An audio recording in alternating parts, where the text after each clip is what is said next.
Quiero pedirles que busquen en sus Biblias Romanos capítulo 12, versículos 1 y 2.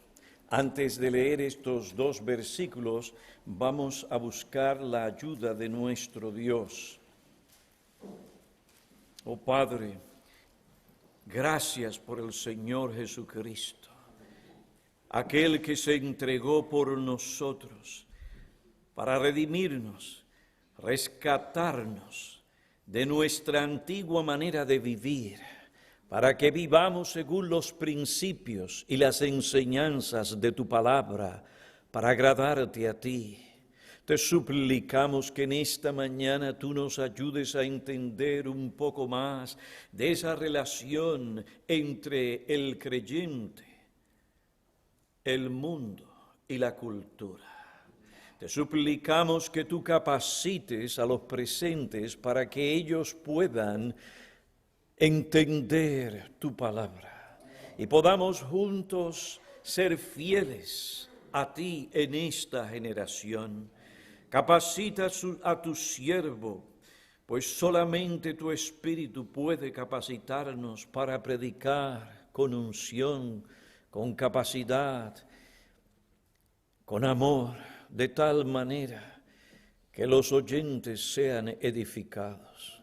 Ven pues y capacítanos, te lo pedimos en el nombre de aquel que vive e intercede por nosotros, aquel que volverá por su iglesia, el Señor Jesucristo. Amén. Romanos capítulo 12, versículos 1 y 2 declara: Por consiguiente, hermanos, os ruego por las misericordias de Dios que presentéis vuestros cuerpos como sacrificio vivo y santo, aceptable a Dios, que es vuestro culto racional o vuestro servicio de adoración espiritual.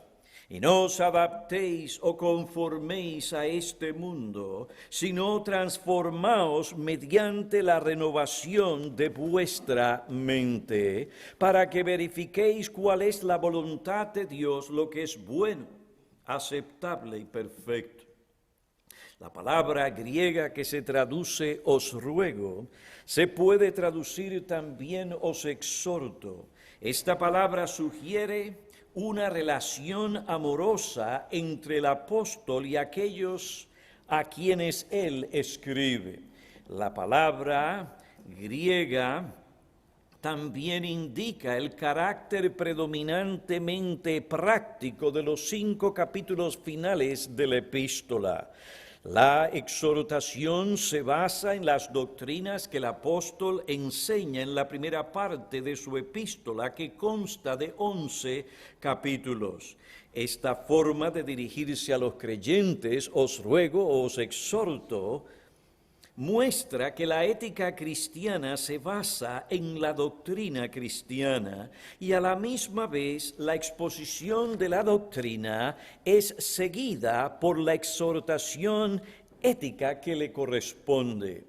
La doctrina nunca se enseña en la Biblia simplemente para que podamos conocer. Se enseña para que sus implicaciones se lleven a la práctica. La exposición de las doctrinas de la salvación y santificación en esta epístola llaman al creyente a una vida de consagración o servicio. Por consiguiente, hermanos, os exhorto por las misericordias de Dios que presentéis vuestros cuerpos como sacrificio vivo y santo, aceptable a Dios, que es vuestro culto racional.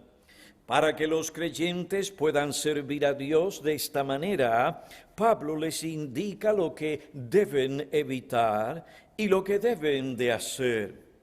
Agradecido por la ayuda que he recibido de varias personas en esta mañana, entre ellas William Hendrickson, David F. Wells y Scott Aniol, consideremos en primer lugar lo que los cristianos deben evitar.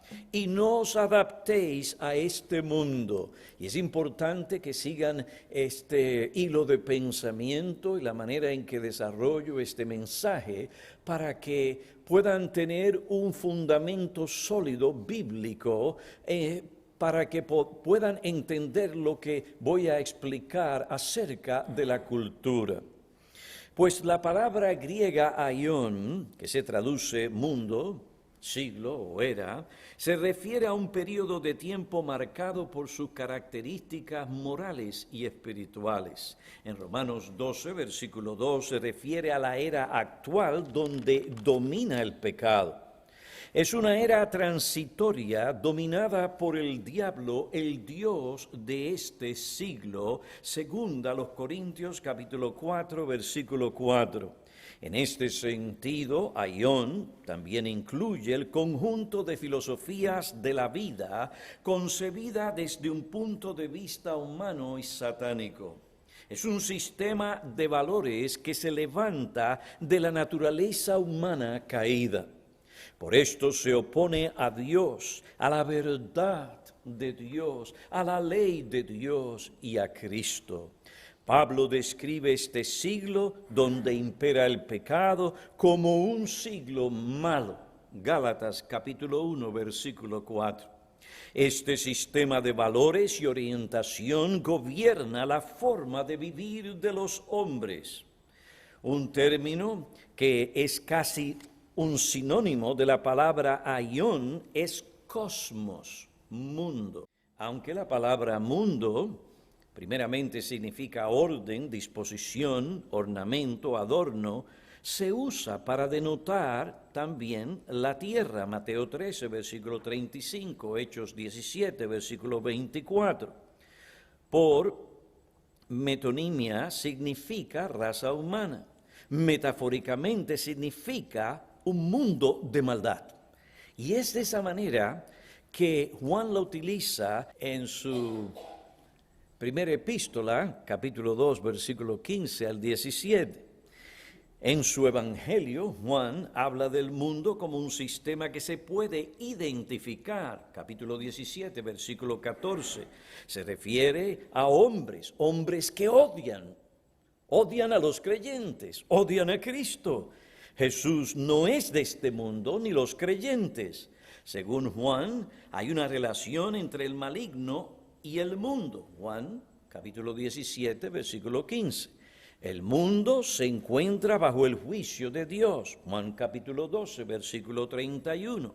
Y es de este mundo que Dios libra al creyente. Juan, capítulo 17. El mundo en este sentido es el presente orden de hombres, instituciones o cosas que se oponen a Dios y que se encuentran bajo la influencia y el poder del príncipe de este mundo.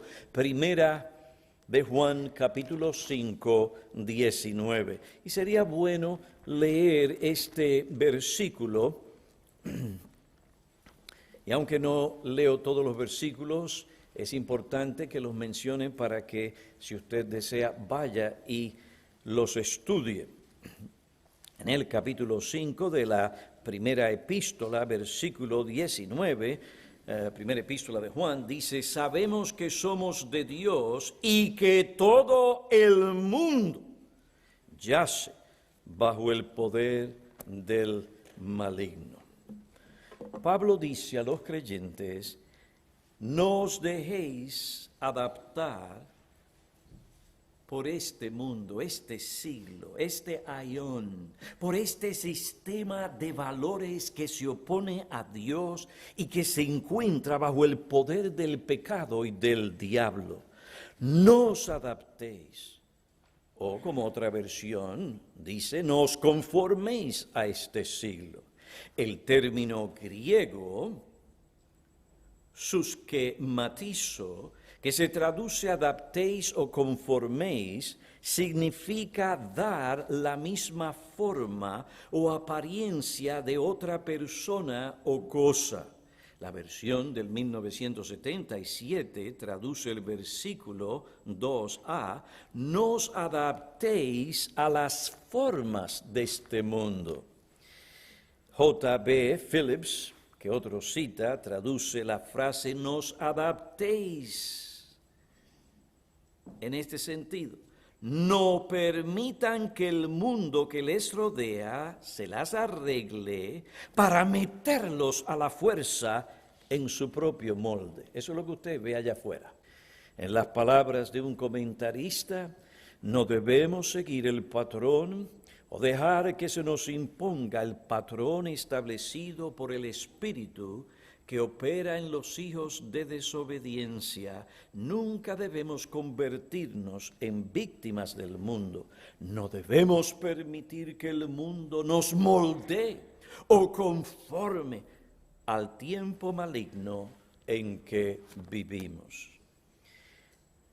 Si el creyente deja que los principios, ideas, valores y creencias de este tiempo malo, del mundo de maldad, bajo el poder del diablo, forme su vida, le controlarán, dictarán su conducta y su comportamiento, y esto no agradará a Dios, ni le permitirá al creyente servir a Dios.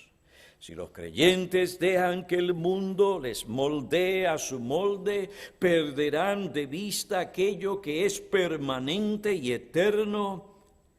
Estarán viviendo para el hoy, para este mundo. Y en tal condición no podrán servir a Dios. Y no os dejéis que el mundo os moldee. He aquí lo que debemos evitar. Ahora, ¿qué debemos hacer? El texto dice, sino transformaos.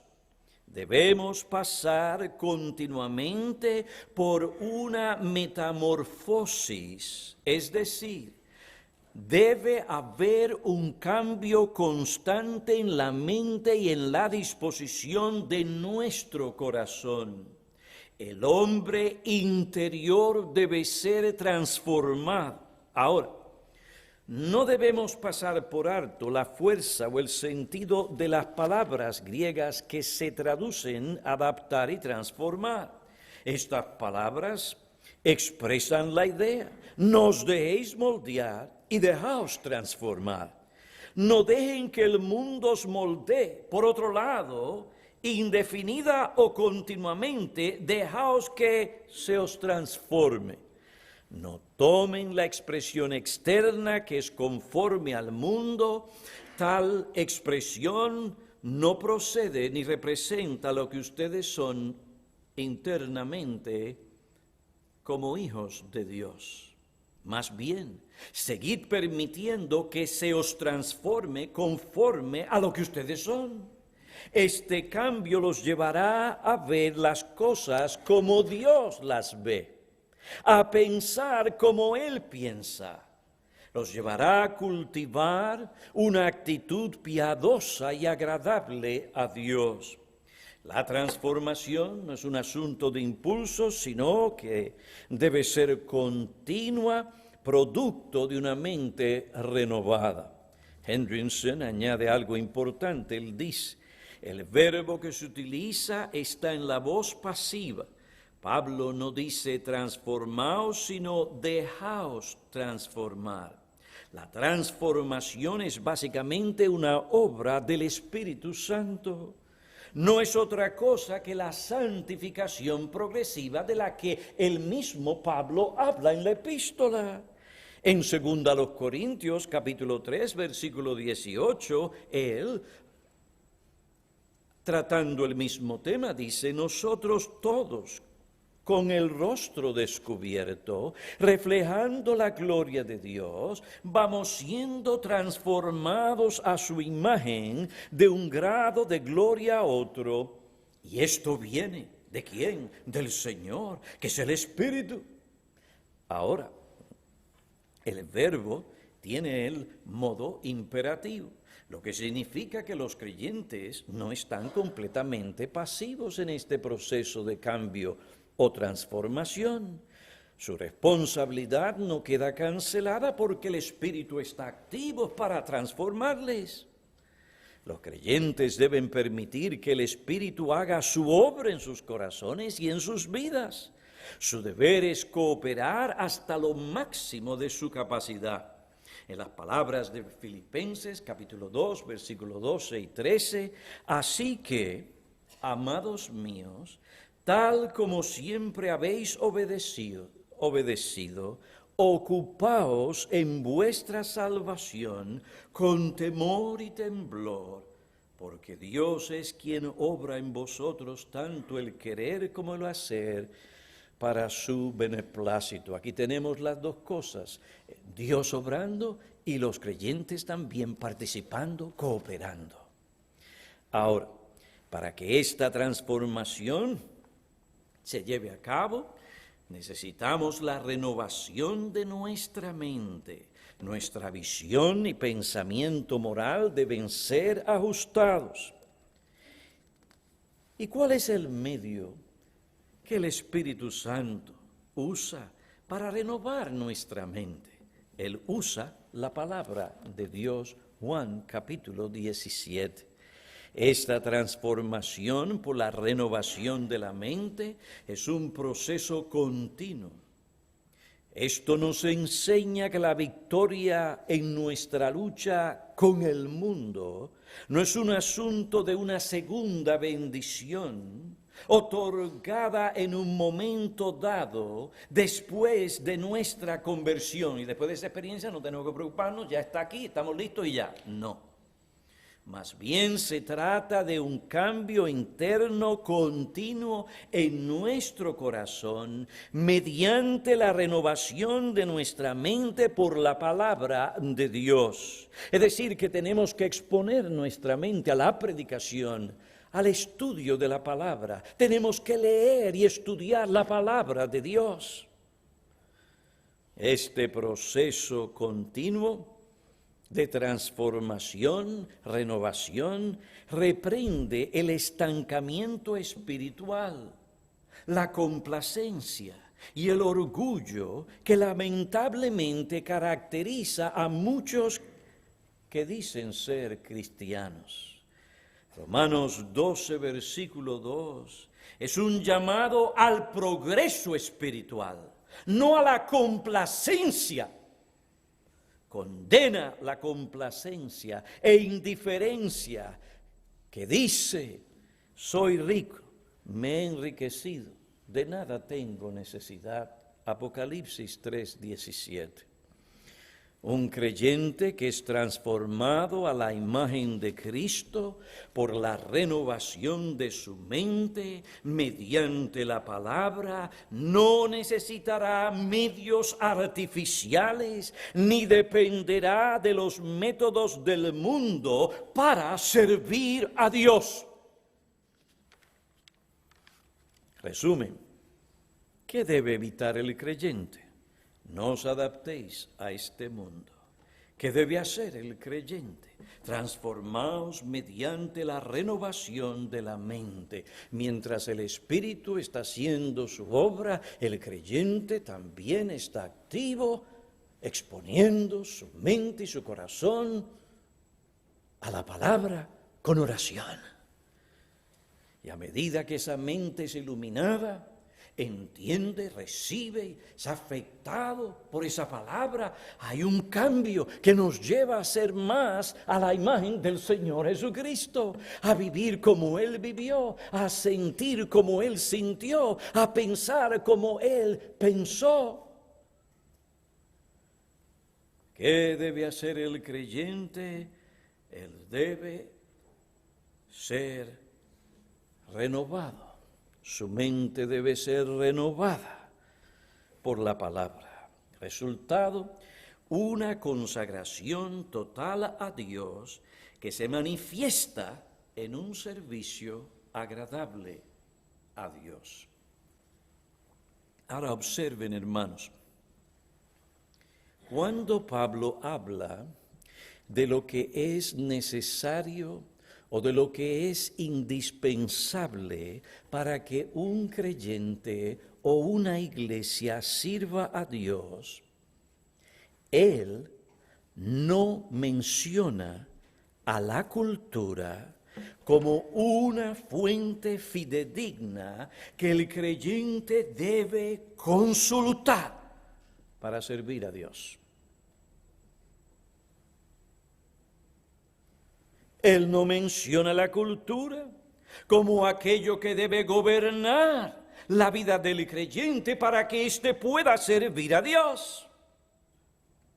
Ahora, cuando uso el término cultura, no me refiero a los aspectos nobles y elevados de la alta cultura. Anteriormente, este término, que proviene del latín cultus, se entendía como el cultivo del espíritu humano y de las facultades del hombre.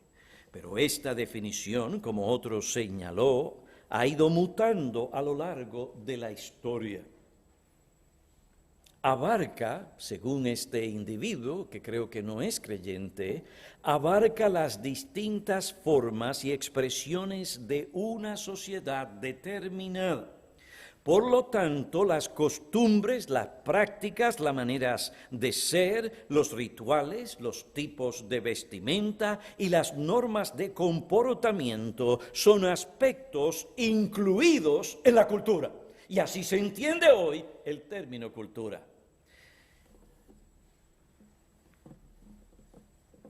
Alguien dice, el conjunto de valores ampliamente compartido por algún subconjunto de la población, eso es cultura.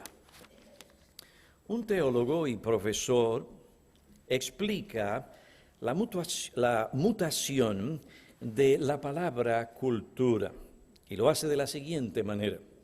El término cultura ha sufrido un cambio de sentido en las décadas recientes. El antiguo significado de cultura salió de la palabra en latín del que se deriva el vocablo en español y tiene una connotación de agricultura. Una persona cultivada era alguien que había trabajado la tierra de su interior. Lo que esto pretendía indicar era que la persona cultivada era un ser humano que valoraba el ser civilizado, que leía buena literatura, escuchaba música clásica, entablaba o se involucraba en una conversación elevada hacia obras motivadas por la compasión. En este sentido, se pensaba que la cultura refinaba y mejoraba la vida.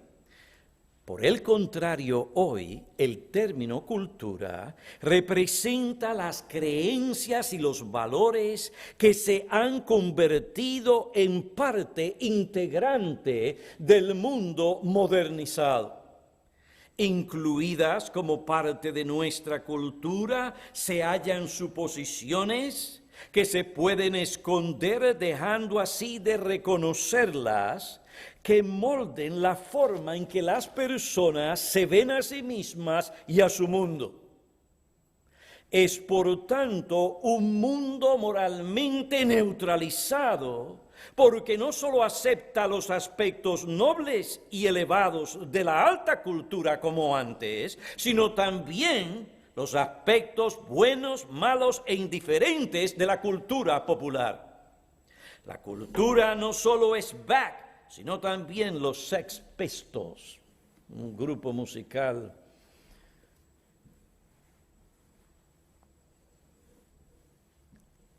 cuyas canciones eran muy perversas, y la manera en que ellos presentaban su programa o su música de una forma muy desordenada y depravada.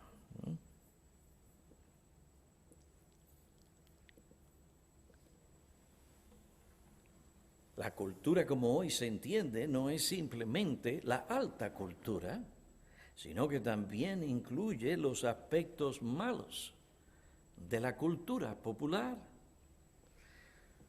No solo la argumentación tranquila sobre temas refinados, sino la forma en que el mundo mira desde el lado oculto del vientre de la sociedad. no solo en objetos de arte, sino en el producto chabacano del mal gusto de un sistema capitalista que satisface a los más bajos denominadores comunes. A pesar de esto, algunos líderes supuestamente evangélicos y otros sí evangélicos nos dicen que para evangelizar a los incrédulos, lo que es parte de nuestro servicio a Dios, la Iglesia debe de contextualizar el mensaje del Evangelio en la cultura. Un profesor explica esta contextualización de la siguiente manera: ya que los creyentes son parte de la cultura en que ellos viven, la adoración debe contextualizarse a la cultura.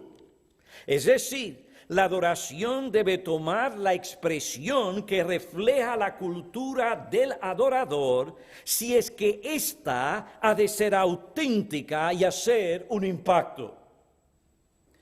Un ministro conocido basa toda su estrategia, o mucho de la misma, de Igle crecimiento, en el principio de la contextualización. Él insiste que las iglesias deben estar dispuestas a cambiar regularmente sus formas de adoración. ¿Para qué? Para comunicar eficazmente el Evangelio.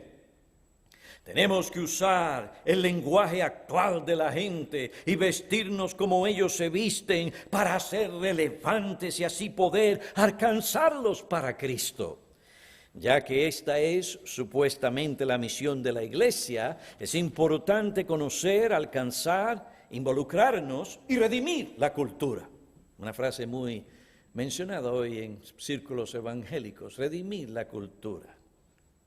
No nos olvidemos que para los adeptos de estas ideas, cito, la cultura es la suma total de las formas de vivir edificadas por la comunidad humana que se transfieren de una generación a otra. Vista de esta manera, la cultura es neutral. Como otro dijo, como la antropología, la iglesia misional ve la idea de la cultura y las particulares expresiones culturales como algo neutral. Las culturas se desarrollan independientemente una de la otra y no pueden ser comparadas. Autores evangélicos pueden citar el contenido específico como pecaminoso, pero ninguna expresión cultural es irredimible. No hay tal cosa como música cristiana, solo la letra es cristiana. Dios no tiene preferencias en cuanto a estilo, lo que implica que las formas culturales son neutrales y solo la letra puede ser juzgada como moral o inmoral. Los estilos culturales son amorales. Es obvio que lo que estas personas afirman sobre la música no refleja un entendimiento bíblico de lo que es y hace la música, del propósito y función de la música, especialmente en el ámbito sagrado. La música expresa emociones y evoca emociones. Una de las preguntas claves para conocer su género moral es: ¿qué emociones produce tal y cual música y cuál es el propósito para producir tales emociones? Por otro lado, estas perspectivas sobre la cultura como algo neutral y amoral, como algo que se puede redimir y usar para servir al Señor en la evangelización o la adoración, se debe, entre otras cosas, a una interpretación incorrecta de pasajes como Mateo 28, versículos 16 al 20, Apocalipsis 7, versículo 9 y 1 Corintios, capítulo 9, versículo 19 al 23. Voy a tomar ese último pasaje Cuando vamos a la primera a los Corintios, capítulo 9, versículo 19, 23, y yo no voy a hacer una exposición hoy de todo este pasaje, es importante y creo que debo tratar o intentar hacer una exposición de ese pasaje bíblico en su contexto, pero por ahora nada más. Primera a los Corintios, capítulo 9, versículo 19 al 23, donde Pablo habla de que se hace todo a todos los hombres para ganar a los hombres a fin de que obtenga la salvación. Ese texto o ese pasaje en ninguna manera está diciendo que Pablo iba a la cultura, producto del mundo, para que la cultura le indicara cómo evangelizar.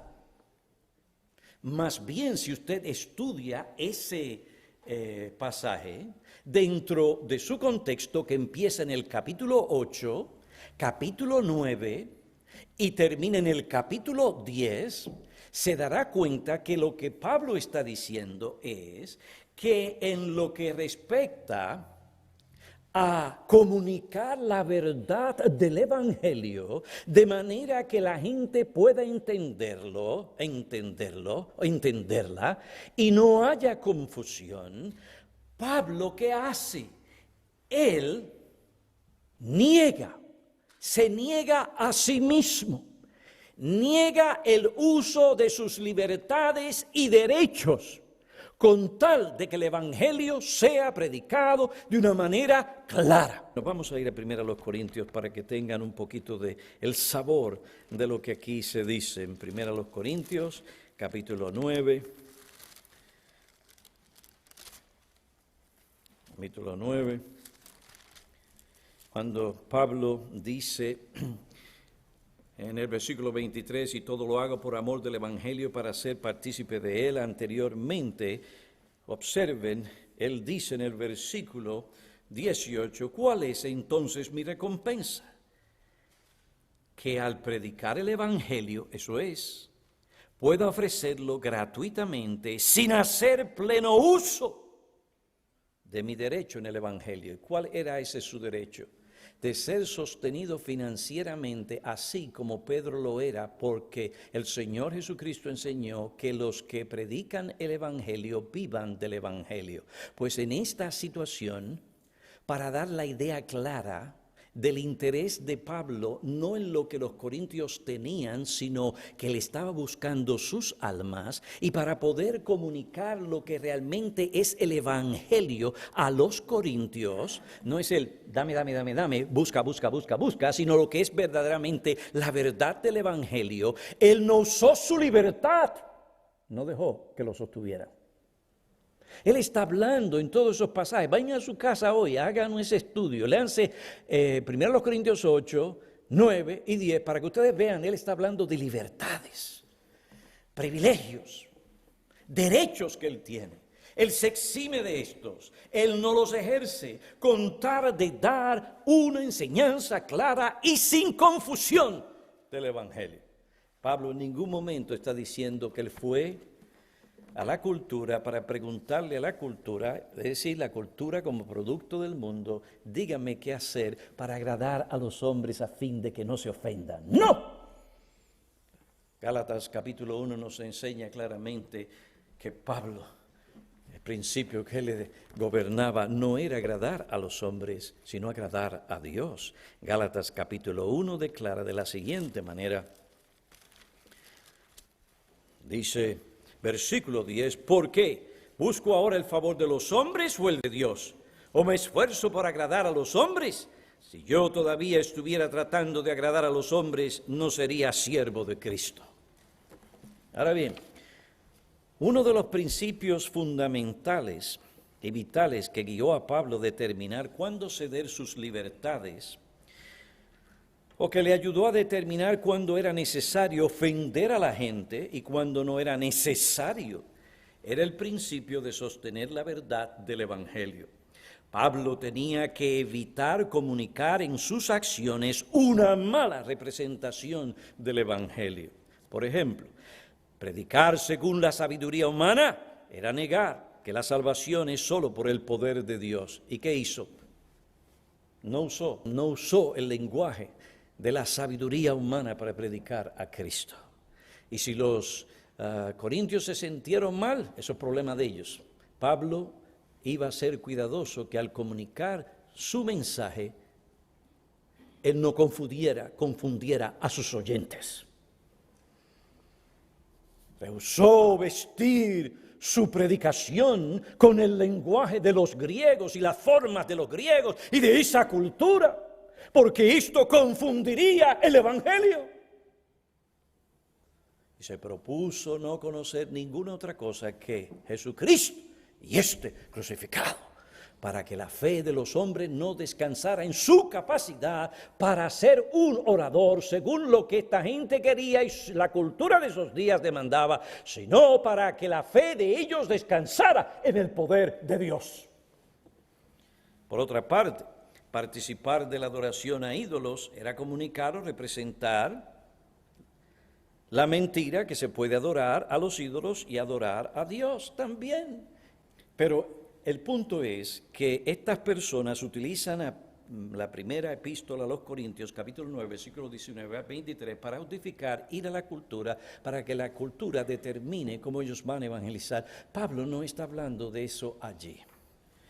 Segundo lugar, la palabra esnos en Mateo 28, 19, se le da la connotación de cultura. Cuando Pablo habla de las naciones allí, se le da la connotación de cultura. El problema es que los léxicos no definen la palabra griego esnos como cultura, más bien identifica la cultura como un elemento que une al etnos. Esnos es un número de personas, una multitud que vive en comunidad, unidas por hábitos y costumbres. El etnos, traducido naciones en ese versículo 19 del capítulo 28 de Mateo, el etnos o grupo de personas pueden estar unidas por una cultura común, pero no es lo mismo que la cultura. El uso de etnos, nación, en Apocalipsis 7, versículo 9, no significa que en el cielo habrán diferentes formas culturales de adorar a Dios. Al usar la palabra esnos en Mateo 28, 19, no se hace para enfatizar diferencias culturales ni evangelizar cada grupo cultural distinto, sino para que la iglesia haga discípulos de todos los hombres en cada lugar sin distinción. Aunque el Nuevo Testamento reconoce las distinciones o los grupos distintos, étnicos, religiosos o sociales, su propósito no es enfatizar las distinciones raciales o culturales, sino eliminarlas. Gálatas 3:27, porque todos los que fuisteis bautizados en Cristo, de Cristo os habéis revestidos. No hay judío ni griego, no hay esclavo ni libre, no hay hombre ni mujer, porque todos sois uno en Cristo Jesús. Sin embargo, esto no es lo que sucede cuando el enfoque y el énfasis de nuestro servicio misión es cultural. Lo que hace tal enfoque y énfasis, consciente o inconscientemente, es edificar nuevamente la pared de división que Cristo derrumbó con su preciosa sangre. Efesios capítulo 2, versículo 14. Porque Él, Cristo, es nuestra paz, Él mismo es nuestra paz, quien de ambos pueblos hizo uno, derribando la pared intermedia de separación para crear en sí mismo de los dos un nuevo hombre, estableciendo la paz. ¿Qué creó esa pared entre estos dos grupos, judíos y gentiles, judíos o griegos? Entre otras cosas, la enemistad, pero también la diferencia de costumbres y estilos de vida. El Evangelio no enfatiza tales cosas, más bien nos enseña que en Cristo somos uno, un cuerpo, que goza de un mismo espíritu, que tiene una sola fe, un solo bautismo, un Señor, un solo Dios. El énfasis e interpretación incorrecta en lo que respecta al lugar y función que algunos dan a la cultura no es bíblico, no une, sino que divide, crea confusión, confunde porque elimina la distinción cognitiva y moral necesaria entre la iglesia y el mundo. Resultado, en vez de la iglesia ser cada día más como Cristo, en su manera de pensar, en su carácter moral, en sus virtudes, en su vestimenta y su vida como el hombre perfecto, la iglesia se asemeja ¿a qué? Al mundo. Con razón los creyentes que toman en serio lo que Pablo dice en Romanos 12:2 se sorprenden cuando la iglesia se parece al mundo, en su estilo de vida, en sus creencias, en sus costumbres, en sus perspectivas, valores, vestimentas, pautas, métodos, adoración. Y hay división. Por otra parte, no hay fundamento bíblico para colocar la cultura como la norma que establece, regula y gobierna nuestro servicio a Dios. Al contrario, si consideramos la cultura según su definición contemporánea, a la luz de lo que enseña la palabra de Dios, sobre su origen, sobre el principio que le anima y su fruto, tenemos que descartar la cultura. Su origen, sistema de valores arraigado en la naturaleza caída que la Biblia llama mundo. El principio que le anima, hostilidad hacia Dios. Su fruto, una manera de vivir que se opone a Dios. Consideremos el concepto de la cultura contemporánea a la luz de lo que enseña la Biblia. Entre la categoría de los términos del Nuevo Testamento que puede verse como un paralelo al concepto contemporáneo de la cultura es el término anastrofe. Anastrofe. Este término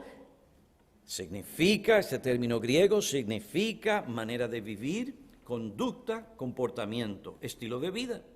Pablo usó este término para hablar de la manera en que él vivió antes de su conversión. Gálatas 1, versículo 3. Vosotros habéis oído acerca de mi, ahí está la palabra, anastrofe, antigua manera de vivir en el judaísmo. Esta palabra, Pablo la usa en Efesios 4, 22, que en cuanto a vuestra anterior manera de vivir, anastrofe, os despojéis del viejo hombre, que se corrompe según sus deseos engañosos. En cuanto a vuestra manera anterior de vivir, ¿qué dice? Despojaos. En cuanto a vuestra manera de vivir, vuestra manera pasada de vivir, hábitos, costumbres, prácticas, conducta, comportamiento pasado, Pablo dice, redímelo. No. Vuelve otra vez esa manera de vivir y úsala para evangelizar y aún más para adorar a Dios. No. Él dice, despójate de ella. Anastrofe es el concepto equivalente a lo que hoy es cultura. ¿Y qué nos dice Pablo? Úsalo, redímelo. Y yo no sé cómo es que ellos lo redimen. Yo me imagino hacen pocus, focus, arte de magia, aquí está. Toman lo pasado para ahora utilizarlo. Es decir, que si ayer yo bailaba y meneaba mi cuerpo sensualmente, para mí y para el mundo, ahora lo hago para Cristo. Todo lo que hice fue que lo redimí. Antes lo hacía para el mundo y porque a mí me gustaba mover esto aquí. Pero ahora, ¿qué lo hago? Ahora lo hago para el Señor. Para evangelizar, muevo mi cuerpo sensualmente. Hermanos, eso es lo que nos están diciendo hoy. Eso es lo que nos están diciendo hoy. ¿Eso es lo que el Señor quiere que nosotros hagamos? No, Pablo nos dice, en lo que respecta a la pasada manera de vivir, no dice redime, dice despójate de ella. Primera de Pedro, capítulo 1, versículo 13. Por tanto, ceñid vuestro entendimiento para la acción, sed sobrios en espíritu, poned vuestra esperanza completamente en la gracia que se os traerá en la revelación de Jesucristo. Como hijos obedientes, no os conforméis a los deseos que antes teníais en vuestra ignorancia, sino que así como aquel que os llamó es santo, así también sed vosotros santos en toda vuestra manera de vivir, porque escrito está, sed santos porque yo soy santo. Versículo 17. Y si invocáis como Padre aquel que imparcialmente juzga según la obra de cada uno, conducíos en temor durante el tiempo de vuestra peregrinación, sabiendo que no fuisteis redimidos de vuestra anastrofe, de vuestra manera de vivir heredada de vuestros padres, con cosas perecederas como oro o plata, sino con sangre preciosa como la de un cordero, sin tacha ni mancha, la sangre preciosa de Cristo. En este pasaje Pedro usa la palabra anastrofe, el equivalente del concepto de cultura hoy, anastrofe, manera de vivir, para referirse a un estilo de vida que incluye acciones, pensamientos, palabras, relaciones. La vida anterior de los creyentes procedía de la ignorancia. Esa vida anterior o estilo de vida se heredó de los padres, versículo 18. Pero ellos fueron redimidos de su vana manera de vivir, anastrofe, para vivir una nueva vida caracterizada por la santidad en el temor de Dios. Observen, lo que se redime es la persona, no su manera antigua de vivir, no sus actitudes, conducta, comportamiento, costumbres. Y la persona redimida no debe vivir como antes. Por esto Pedro dice, no os conforméis a los deseos que antes teníais en vuestra ignorancia. Ahora la persona redimida sigue otro modelo, otro patrón nuevo de vida que no procede del mundo. Sino que así como aquel que os llamó es santo, así también sed vosotros santos en toda vuestra anastrofe manera de vivir. Porque escrito está, sed santos porque yo soy santo. Ahora estas personas deben conducirse en el temor del Señor durante el tiempo de su peregrinación. Estas personas debían vivir conscientes de que fueron redimidas de su vana manera de vivir. Ahora su vida es gobernada por nuevos principios, nuevos conceptos, un nuevo ejemplo, por una nueva norma, por un nuevo patrón de vida. Según Pedro en el capítulo 2, versículo 12, esta nueva manera de vivir tiene un potencial evangelístico para hacer un impacto en los incrédulos. Versículo 12 del capítulo 2. Mantener entre los gentiles una conducta, es decir, una anastrofe irreprochable, a fin de que en aquello que os calumnian como malhechores, ellos por razón de vuestras buenas obras, al considerarlas, glorifiquen a Dios en el día de su visitación.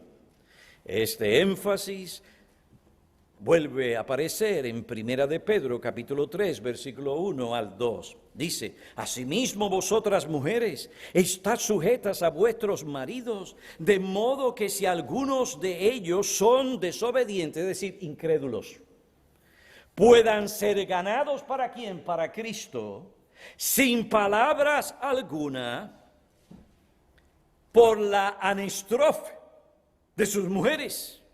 Al observar vuestra pasada manera de vivir, al observar los trucos, la manipulación, las peleas, las intrigas, las seducciones, el chantaje, el engaño, la contienda, la negociación sexual que antes se usaban, las lágrimas cocodrilo. Esa es la manera en que la mujer cristiana debe ganarse a su marido incrédulo. Redímelo. No. Al observar que vuestra conducta casta y respetuosa, y que vuestro adorno no sea el externo, peinados ostentosos, joyas de oro, vestidos lujosos. Ese no debe ser el énfasis. No deis un énfasis desmedido a esas cosas. Más bien he aquí el adorno que debe resplandecer y cautivar el corazón de tu marido incrédulo. Es el adorno interior, el yo interno, con el adorno incorruptible de un espíritu tierno y sereno, lo cual es precioso delante de Dios. He ahí la manera de evangelizar. No con la conducta y la cultura pasada, sino lo que tenemos en Cristo hoy. Y este adorno que las mujeres usan trasciende culturas, porque así también se adornaban en otro tiempo las santas mujeres que esperaban en Dios. En el capítulo 3, versículo 15 y 16, Pedro describe la importancia de la vida del creyente para evangelizar.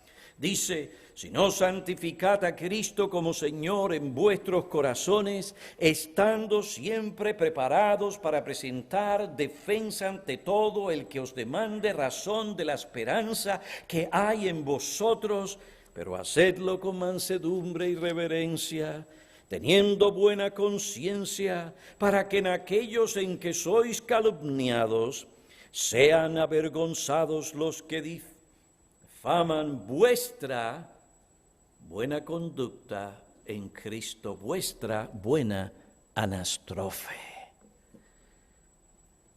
Si hay un concepto en el Nuevo Testamento parecido al que hoy se ve como cultura, es el concepto encerrado en la palabra anastrofe, manera de vivir. Conclusión. Teniendo esto en mente, podemos inferir algunas implicaciones importantes. En primer lugar, el Nuevo Testamento explica las diferencias culturales de varios grupos como diferencias de creencias y valores. Estas creencias y valores producen o gobiernan el comportamiento de la gente.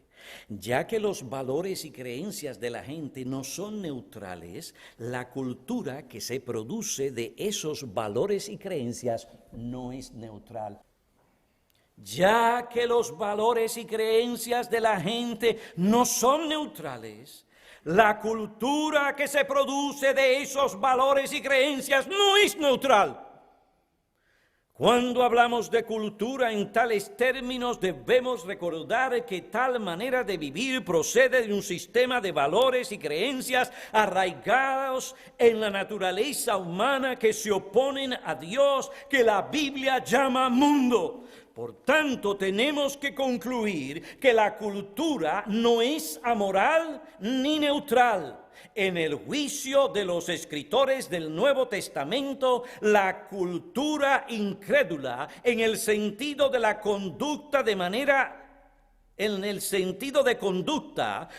de vivir, de comportamiento, es algo que ellos no aprueban, más bien condenan. Ellos esperan que los creyentes rechacen esa cultura o esa manera de vivir formada por el mundo, las filosofías del mundo, los principios, valores, creencias del mundo.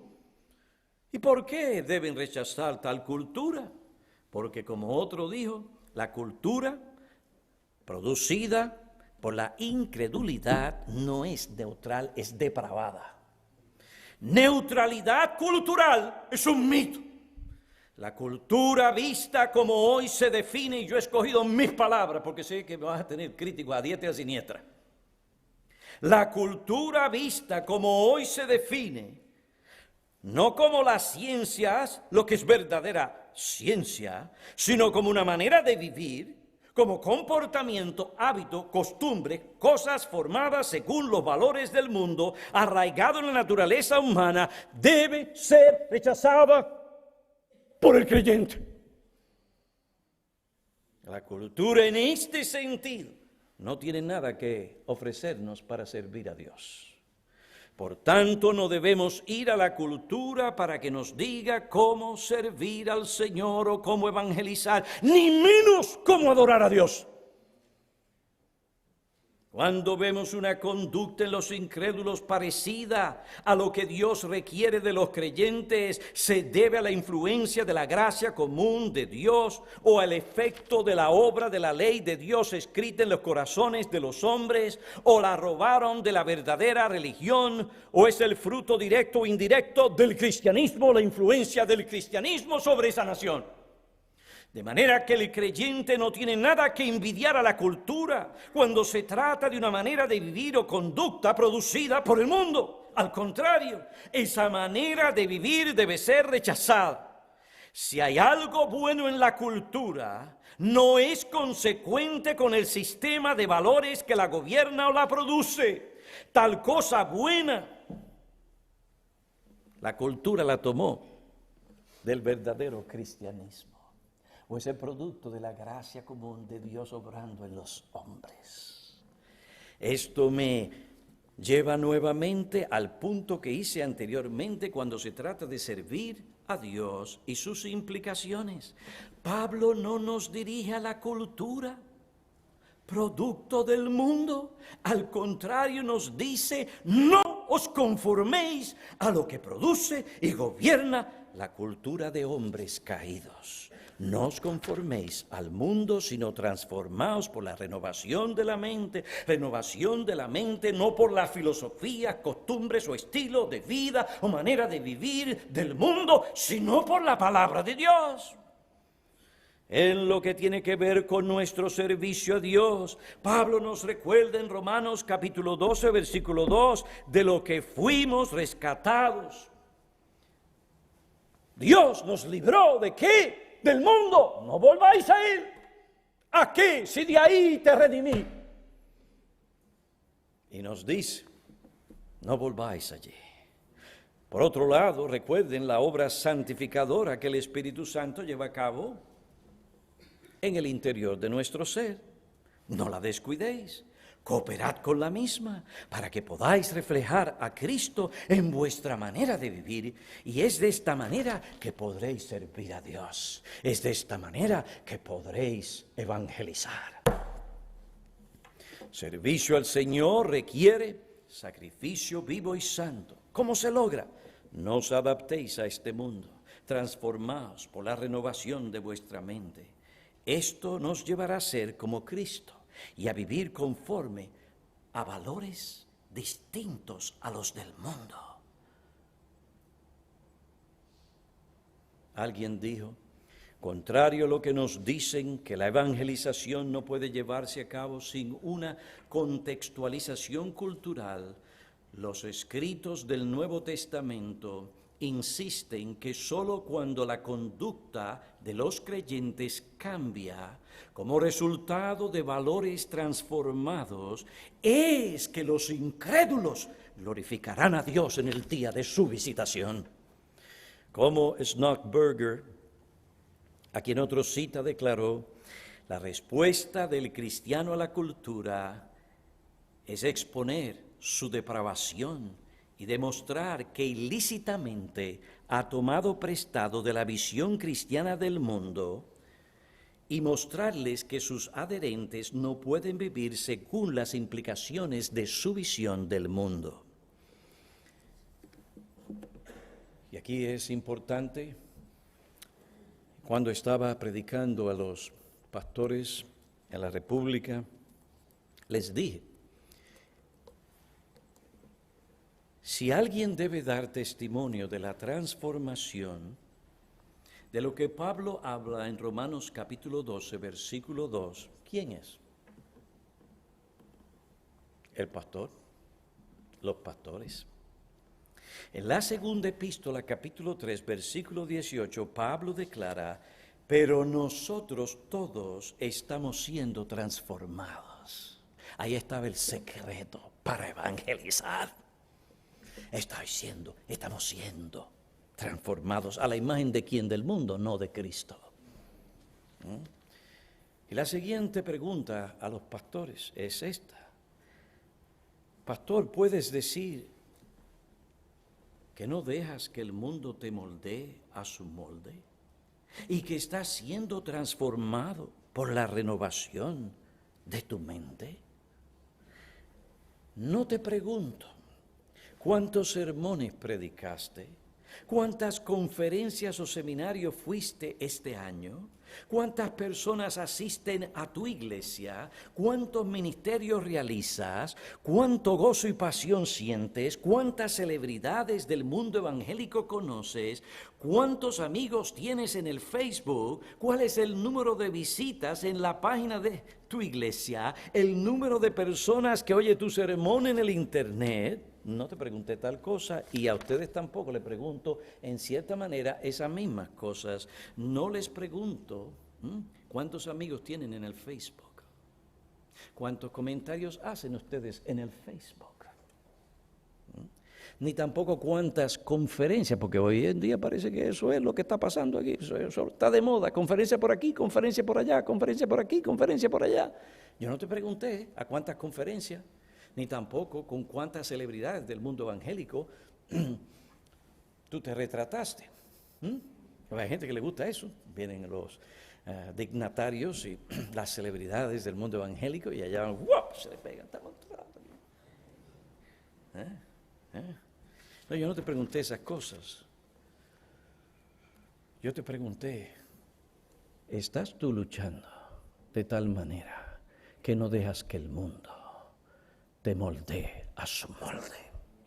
Estás siendo transformado, no por la televisión, los programas, las películas, las revistas, producto de la cultura pagana en que vivimos, renovando tu mente. ¡O la palabra de Dios! ¿Cuál es? Si tú quieres servir a Dios y a Cristo, Dios dice, en cuanto a vuestra pasada manera de vivir, despójate de ella. No dice, redímela. Despójate.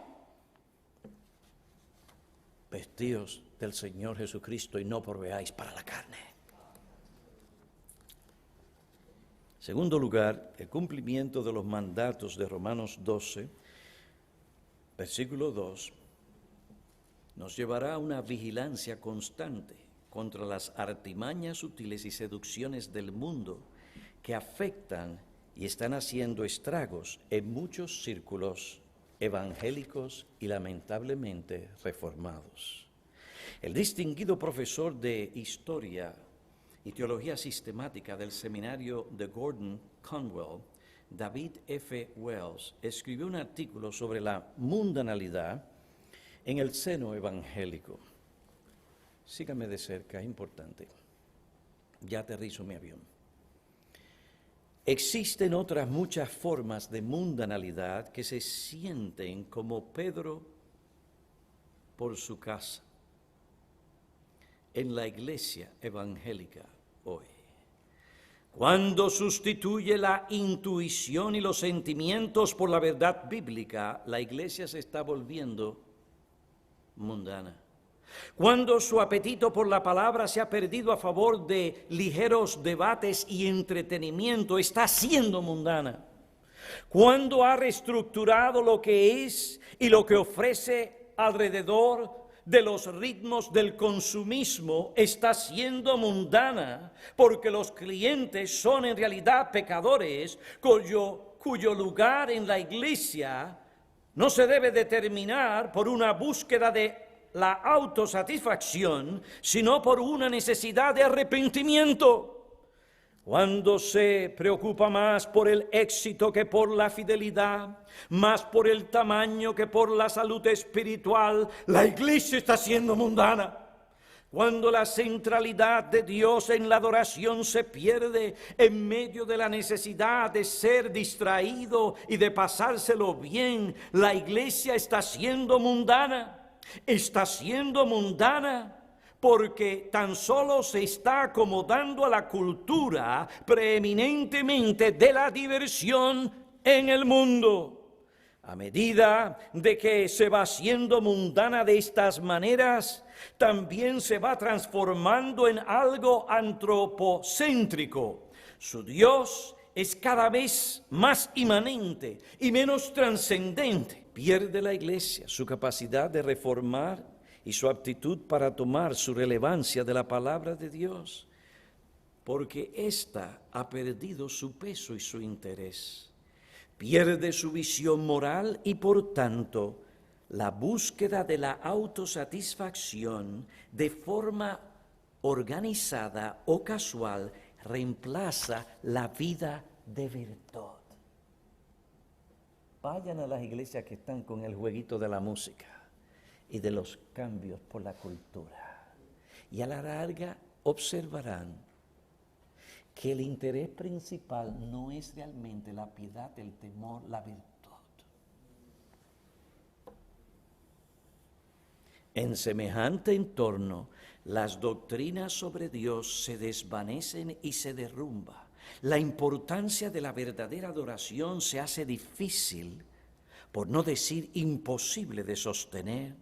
La verdad de la palabra de Dios pierde todo interés y deja de apetecer, y la vida cristiana se transforma en algo que ya no se puede distinguir de la vida cultural.